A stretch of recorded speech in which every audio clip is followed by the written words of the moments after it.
Lamotte qui vise aujourd'hui à présenter l'appel à projet Resilient Borders. C'est un projet donc, qui est initié et financé par l'Union européenne, par la Commission, la DG Regio, qui est mis en œuvre, et c'est la première fois que nous faisons cela conjointement entre la mission opérationnelle transfrontalière et l'Association des régions frontalières européennes. Ce projet résulte en fait du projet pilote qui avait été initié par le Parlement européen, Ann Sander, au cœur de la crise sanitaire, et qui illustre le rapprochement qu'il y a eu pendant cette crise entre les associations européennes comme la MOT et l'ARFE et les institutions comme le Comité des régions et la Commission européenne pour défendre les bassins de vie, pour défendre leur reconnaissance par l'ensemble des acteurs, aussi bien pendant les temps de crise que pendant les situations normales. Donc, pour présenter aujourd'hui, il y a l'équipe de la mode, donc moi-même, Sylvia et Raphaël, à qui je vais donner la parole. Nous avons également Marianne Bloudeau, qui ce matin représente l'Association des régions frontalières européennes. Je crois que je peux vous passer la parole, chers amis, pour la suite. Merci Jean et bonjour à toutes et à tous. Effectivement, un petit mot simplement sur le format, parce qu'effectivement, vous avez vu, il s'agit du premier café transfrontalier de la mode. C'est un nouveau format qu'on essaye de lancer aujourd'hui, avec l'idée justement de vous proposer des sessions un peu courtes dans lesquelles on pourra présenter justement des appels à projets, des publications aussi, que ce soit des publications de la mode, des publications d'autres acteurs, et puis voilà, des formats en début de matinée, histoire de vous laisser le temps d'enchaîner sur vos réunions par la suite. Donc voilà, nous vous invitons à vous munir de vos tasses de café, thé, etc. Et donc pour la suite, on a une présentation sur 20 minutes maximum. Notez bien vos questions tout au long. Nous, on va se concentrer on va tenter de répondre à ces 5 grandes questions. De quoi s'agit-il? À qui s'adresse cet appel à projet? Pourquoi faire? Très important. Et puis aussi, à quel moment postuler et à quel moment mettre en œuvre le projet en lui-même? Et enfin, comment? Donc c'est Sylvia, ma collègue Sylvia, qui va vous présenter un peu dans le détail les aspects pratiques et le fond aussi de cet appel à projet. Bonjour à tous, donc Sylvia Goubergues de l'équipe de la MOT et donc un des 2 co-organisateurs de cet appel à projet. Je vous présente aujourd'hui donc de quoi s'agit-il? Vous voyez ici à l'écran l'essentiel, vous avez bien compris, Resilient Borders, c'est un appel à projet sur 2 volets, donc 2 lots, sur d'un côté, crisis management, donc gestion de la crise en transfrontalier, et le deuxième volet sur le spatial planning, donc l'aménagement du territoire en transfrontalier également. Donc un lot porté par l'ARF, l'autre par la MOT, et cela pour le compte de la DG Regio.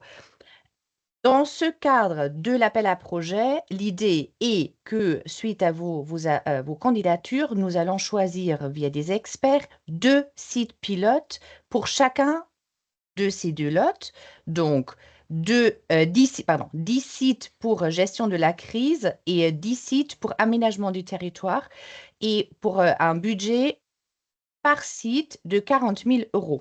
Donc l'essentiel par rapport à, on va dire, cette première entrée en matière de quoi s'agit-il? Je passe la parole. Bonjour à Marianne. tous. Oui, bonjour à tous. Marianne Bloudeau de l'ARFE. Donc comme du côté de l'ARFE, on s'occupera essentiellement de la gestion de crise, donc du volet gestion de crise. On invite tous les candidats à se référer à l'étude de DG Regio Strengthening the Resilience of EU Border Regions. Donc ce document est accessible en ligne, on vous a mis le lien et j'imagine que le PPT sera partagé à la suite de la réunion. Et donc, vous pourrez accéder à ce document qui est essentiel, qui présente des exemples intéressants pour vous, pour préparer votre candidature à l'appel à projet. Autre document de référence pour le volet spatial planning, donc aménagement du territoire et gouvernance, est un un document qui n'est pas la version finale, effectivement, parce que l'étude est encore en cours, en train de se terminer, mais vous pouvez déjà accéder en utilisant ce lien à la version publiée au cours de l'été de cet outil sur la gouvernance transfrontalière qui a été produit par le CDE du coup, pour la Commission européenne. J'y reviens juste après. Oui, pardon. Dans les ressources donc utiles, donc on a présenté cette étude parce qu'elle a notamment des fiches et des cartes qui vous seront utiles peut-être pour élaborer votre candidature. Donc on vous invite vraiment à vous y plonger peut-être pour la préparation. Effectivement, alors là, c'était le volet gestion de crise. Pour le volet gouvernance, c'est votre document dont je parlais. Il tourne autour de 4 dimensions principales. Vous les voyez ici à l'écran. Ce sont des dimensions qui ont été identifiées par l'OCDE. Donc, je vais quand même les lister. Alors, la toute première, il s'agit d'établir et renforcer la gouvernance transfrontalière. Vous voyez ensuite différentes actions qui sont déclinées, comme par exemple définir l'objectif de la coopération, créer des structures de coopération transfrontalière, etc. Un deuxième volet qui est plutôt de l'ordre de la planification, de l'observation et de l'évaluation de la coopération transfrontalière. Donc vous voyez toute une série d'actions qui rentrent dans ce cadre, comme la création d'un service public transfrontalier, par exemple, ou justement l'aménagement. Et puis un troisième volet, le volet en vert, qui est celui du financement, notamment de la coopération transfrontalière, mais aussi des structures de coopération.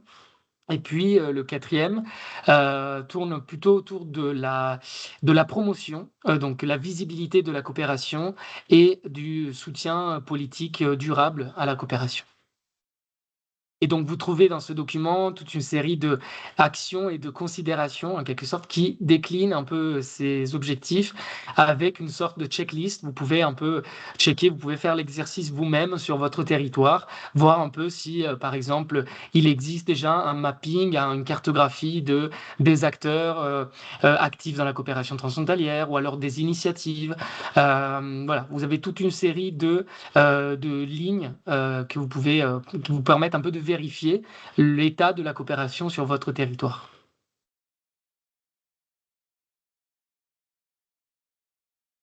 Jean, sur l'étude.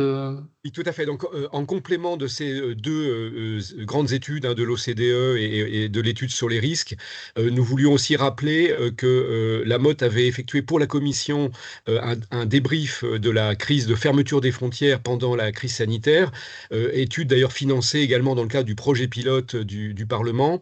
Et on voulait rappeler que ce projet pilote dont on parle aujourd'hui résulte un petit peu du diagnostic qu'on avait fait à l'époque, aussi bien en contexte de crise, alors crise sanitaire, crise de fermeture de frontières pour différentes raisons, mais aussi crise industrielle ou crise naturelle, mais également en temps de non-crise, en temps de vie quotidienne, il y a besoin de considérer toutes les dimensions de l'action transfrontalière. Alors on pense bien entendu à tout ce qui est institutionnel, organisation des groupements transfrontaliers, tout ce qui est économique, les marchés du travail ou les marchés de consommation, mais également tout ce qui est de l'ordre du fonctionnel, c'est-à-dire des services publics transfrontaliers, sans oublier des dimensions plus immatérielles qui sont des dimensions d'information, des dimensions de culture partagée et des dimensions interpersonnelles, puisque le but ultime de l'ouverture des frontières, c'est que des personnes échangent au travers des frontières. Voilà, donc il y a un résumé disponible en français pour ceux qui le souhaitent. C'est ça, non? Donc, on continue pour qui? Cet appel à projet, il s'adresse à qui? Donc, tout simplement, vous voyez sur l'écran en version anglaise, donc à la fois des autorités publiques, des régions frontalières, des 27 pays de l'Union européenne, mais également de l'Association européenne de libre-échange, donc les 4 pays complémentaires. Cela, important à noter, que ça soit à la fois sur les liens terrestres et maritimes de liaison fixe, donc ça c'est un aspect, et puis également des structures transfrontalières avec personnalité juridique de l'autre côté. Donc toutes entités sont invitées à répondre à notre appel à projet. Voilà.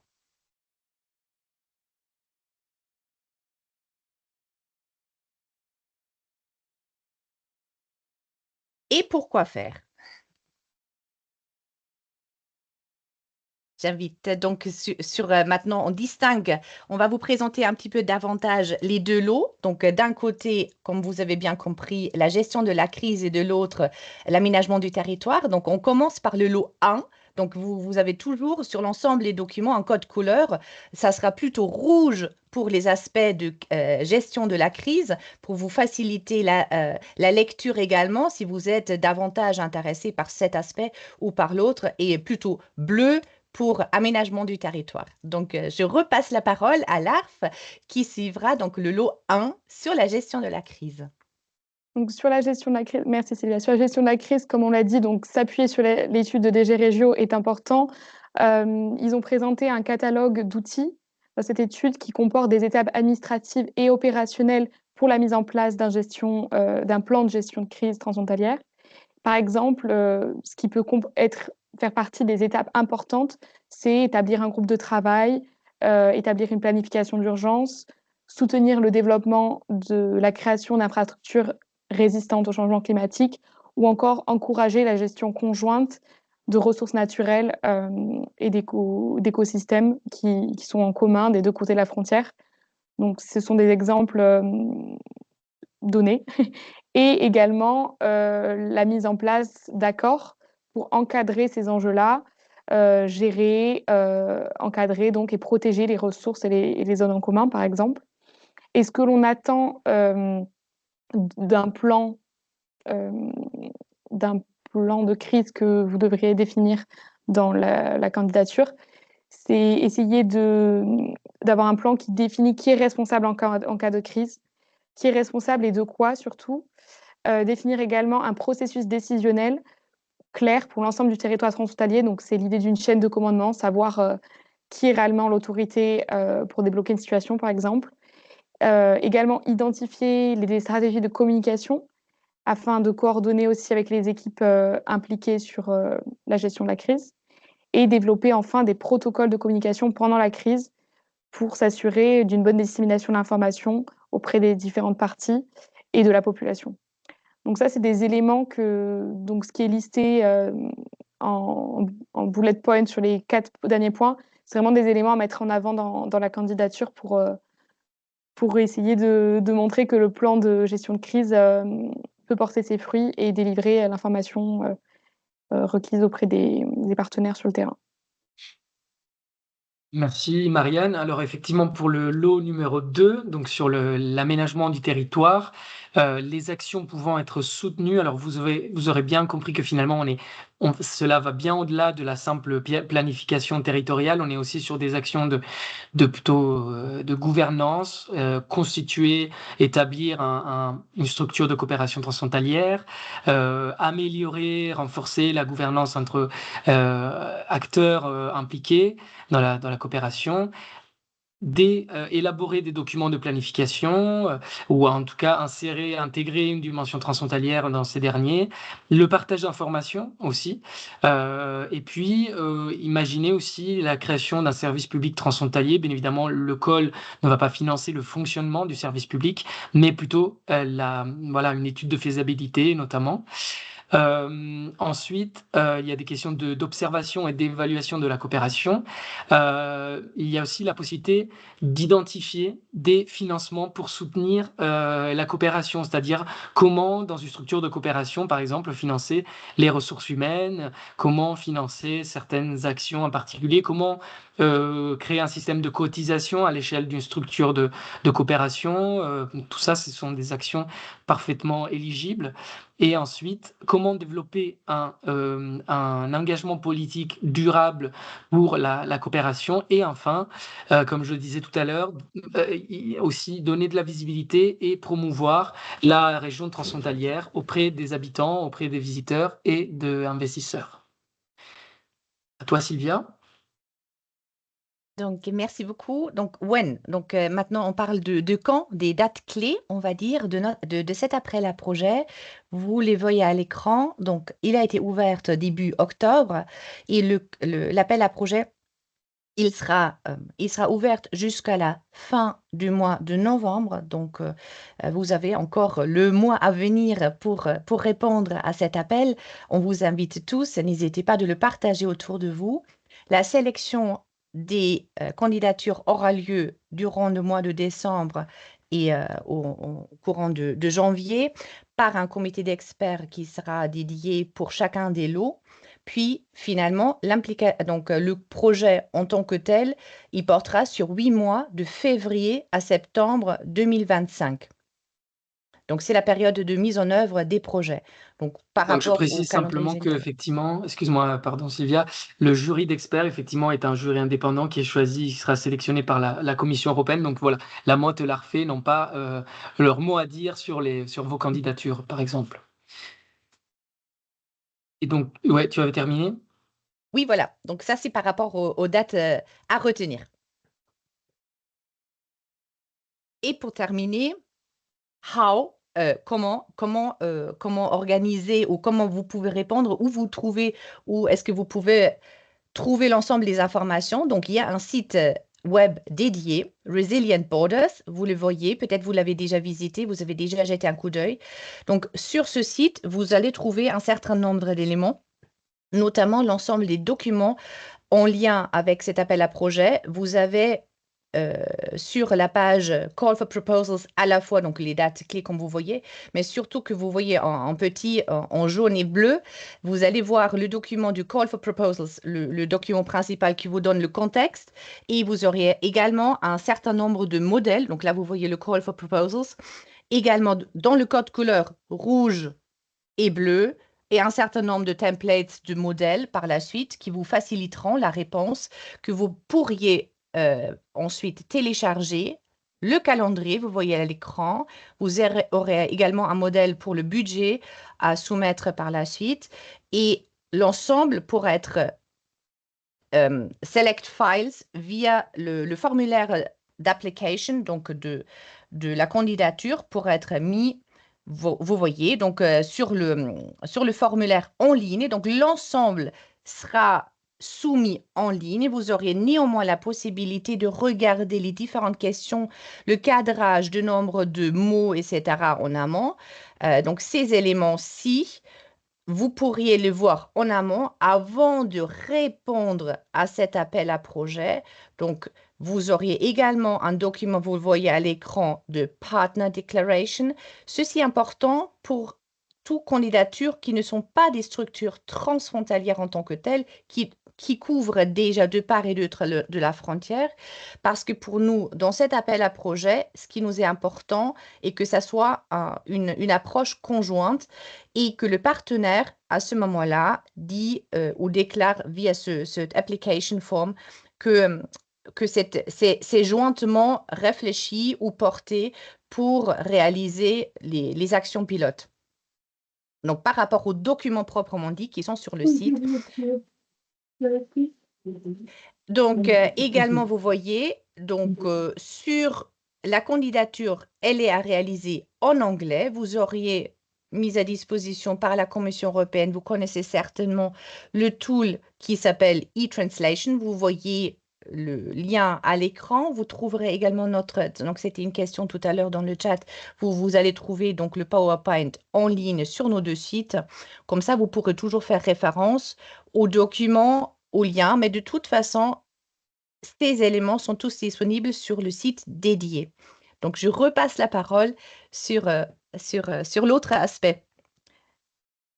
Oui, effectivement, simplement sur les dépenses éligibles. Alors, c'est simplifié par rapport à un projet Interreg notamment, mais on a quand même une série de catégories, alors 4 catégories en particulier que vous retrouverez ensuite dans le tableau budgétaire, et ensuite aussi des coûts indirects, c'est la dernière ligne, 7% de coûts indirects par rapport aux direct costs, donc aux coûts directs générés par le projet.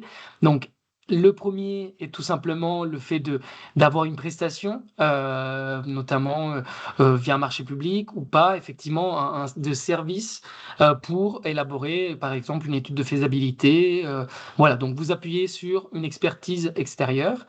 Ensuite, bien évidemment, les frais de déplacement sont tout à fait éligibles aussi pour vos réunions, etc. Mais aussi l'achat d'équipements et aussi des frais d'interprétariat, de traiteurs, de communication aussi pour des meetings, si vous faites des réunions, si vous faites des événements, des visuels, des traductions aussi. On sait à quel point c'est important dans un contexte transfrontalier. Donc voilà, tous ces coûts-là sont parfaitement éligibles. Et puis aussi, ressources humaines, vous aurez le détail dans le call, mais dans la limite effectivement de 143 jours, enfin si on prend une équivalence à 35 à des semaines de 35 heures, effectivement, on a maximum 143 jours de travail pour ces coûts réels de personnes, de vos équipes qui travailleraient sur cet appel à projet. Donc là, on est... Ouais, vas-y. Donc là, voilà, vous voyez, c'est directement intégré quand vous allez répondre en ligne avec votre candidature. Vous pourrez joindre directement l'ensemble des documents liés. Donc là, la déclaration de partenariat, par la suite, les prochains sont le calendrier et le budget. Donc ces éléments, Select File, vous les joindrez directement à la candidature. Effectivement, vous trouverez sur notre site web aussi des exemples un peu inspirants qu'on a sélectionnés, notamment sur la gestion de crise, avec des exemples de gestion des inondations, des rivières, plutôt dans l'Europe centrale, et puis aussi des exemples de services publics qui se sont développés autour d'un hôpital entre l'Estonie et la Lettonie, dans lequel il y a eu des accords pour faire en sorte que les patients puissent pouvoir aller se soigner de l'autre côté de la frontière, ou alors là, c'est un projet beaucoup plus ambitieux, mais qui peut vous donner un peu une idée d'une méthodologie, en tout cas. C'est la vision territoriale transfrontalière du Grand Genève à l'horizon 2050, donc un travail aussi de prospective, de participation citoyenne pour définir un peu un avenir souhaitable pour le Grand Genève. Et donc voilà, ce sont des idées un peu, ce sont des exemples de projets ou d'actions qui peuvent vous inspirer. Donc, je pense qu'on a terminé. On a tenu dans les 20 minutes à peu près. Donc, à vous la parole. Vous aurez dans ce PowerPoint aussi les contacts des deux calls. Et voilà, là, on vous laisse effectivement nous interpeller sur certains sujets. On est peut-être allé vite sur certains points.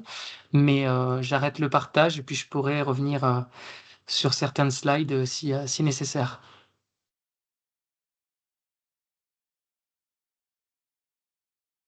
Qui est-ce qui se lance à l'eau en premier? Ou est-ce que tout était clair pour vous?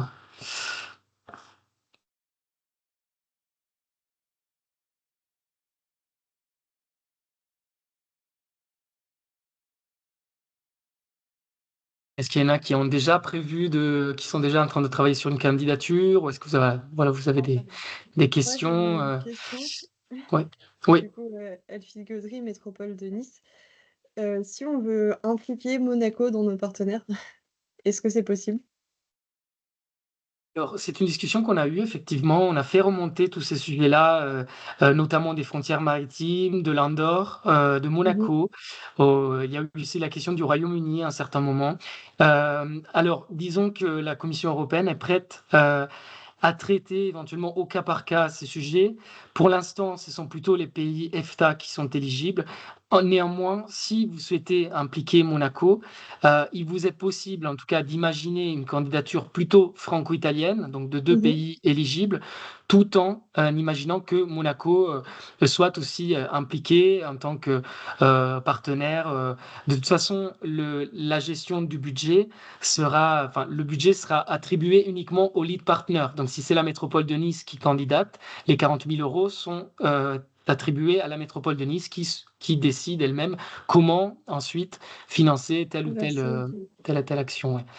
Mais en tout cas, il y a une ouverture de la part de la commission. Nous, on va faire remonter ces demandes. En fait, ils attendaient aussi à voir si ces questions allaient un peu se poser ou pas. Mhm. Parce que voilà, ce sont des membres de notre réseau de la Motte, l'Andorre, Monaco par exemple. Voilà, je ne sais pas si Jean et Sylvia veulent compléter là-dessus. Dans tous les cas, même pour la question de l'Andorre, c'est pareil, plutôt une candidature française, espagnole, enfin ou catalane, mais qui impliquerait ensuite l'Andorre dans un partenariat. Vous pouvez avoir plusieurs partenaires, effectivement. Hein. C'est pas un partenariat à deux, mais c'est peut-être vous pouvez candidater à trois, même à quatre. Ok.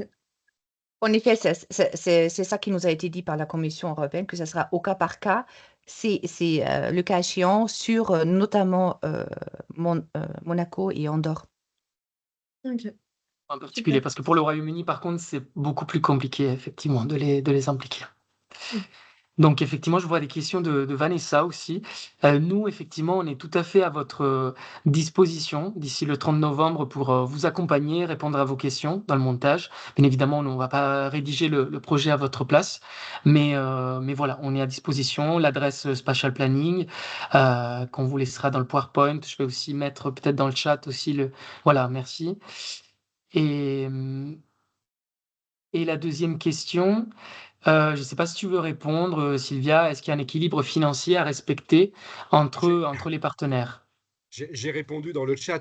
Ah, Il me semble que ce qui compte, c'est la consistance de l'engagement politique de fond et le fait que les actions soient conjointes. Je ne pense pas qu'il soit important d'avoir un équilibre financier. Je veux dire, s'il y a une action qui implique les deux parties et qu'il y a une partie du financement plus importante d'un côté, ça ne me paraît pas être un problème.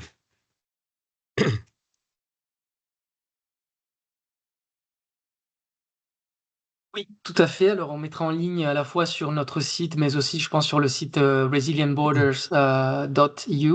Nous allons mettre en ligne cette présentation, à la fois le PowerPoint et puis l'enregistrement aussi, le temps de le télécharger sur notre compte YouTube. Et puis, il sera en ligne, effectivement. Et n'hésitez pas, effectivement, à partager l'information. Donc, aujourd'hui, c'est une première séquence de présentation, une session d'information en français. Mais nous aurons aussi, si vous souhaitez notamment impliquer des membres de votre partenariat local qui ne parlent pas forcément français, on aura une deuxième session en anglais le 30 octobre à 11h30. Donc, nous allons bientôt communiquer là-dessus. Donc, vous pouvez tout à fait inviter vos partenaires à y participer. Donc, c'est pendant les vacances de la Toussaint en France, mais voilà, à l'étranger, c'est moins souvent le cas.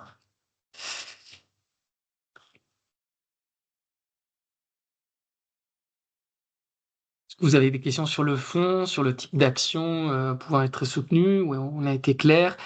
J'insiste effectivement sur le fait que si, par exemple, vous répondez à l'appel à projet sur le spatial planning, la gouvernance, l'essentiel, c'est vraiment de vous parcourir dans le détail ce document de l'OCDE qui est très détaillé quand même sur le type d'action. Enfin, on a vraiment cette checklist sur laquelle vous pouvez vraiment trouver des actions très précises qui peuvent tout à fait vous donner des idées pour votre territoire. Et puis l'autre, du coup, pour la refait sur la gestion de crise. Oui, j'ajoute un petit point de précision par rapport au document de l'OCDE. Il y a vraiment, il va être complété et j'insiste notamment sur le fait que s'agissant de la problématique du financement de la coopération, c'est pas seulement le financement des structures de gouvernance, hein, ce qui est un petit peu ce qui est mis en valeur dans le document de l'OCDE, mais également le co-développement, c'est-à-dire le financement du spatial planning lui-même, y compris des investissements. Hein. Donc ça renvoie à des problématiques qui sont très présentes aux frontières françaises. Et donc, le call peut aussi porter sur cet aspect-là. Voilà.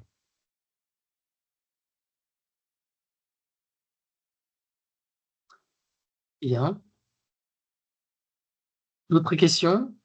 Ou sinon, effectivement, on s'arrête là pour aujourd'hui. N'hésitez surtout pas à nous contacter, à la fois l'ARFE justement ou la MOT, ARFE pour la gestion de crise et nous pour le spatial planning.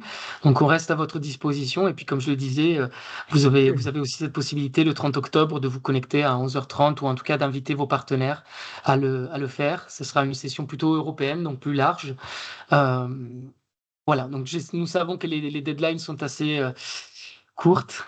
Vous avez seulement un mois et demi devant vous, mais effectivement, on est sur une candidature qui est beaucoup plus simple par rapport à un projet Interreg, bien évidemment. Donc, n'hésitez pas à tenter votre chance.